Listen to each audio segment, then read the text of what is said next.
suis en prépa. Du coup, je prépare un concours normal sup et en même temps, je fais une licence de droit.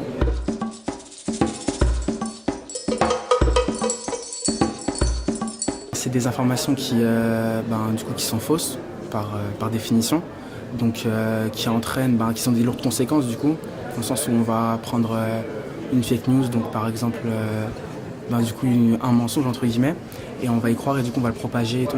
Donc je pense que ça s'est propagé surtout avec les réseaux sociaux, sur Facebook par exemple.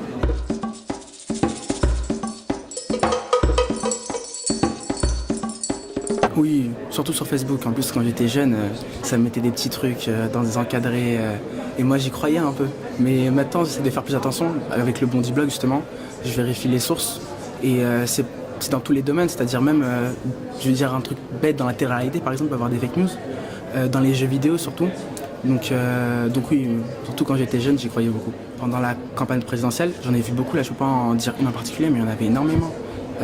Surtout... même américaine, que ce soit française ou américaine, et il y en avait énormément. Du coup, ça discréditait un candidat, ça discréditait l'autre après. Et c'est après, du coup, les élections présidentielles, et c'est avec le Bondi Blog, que j'ai vu, que tout ce qui n'est pas dans les réseaux, c'est pas forcément vrai.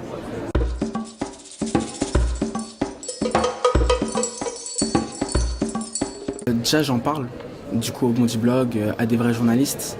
J'essaye de taper sur Google Info l'information, je vois que ça a été relayé par plusieurs médias.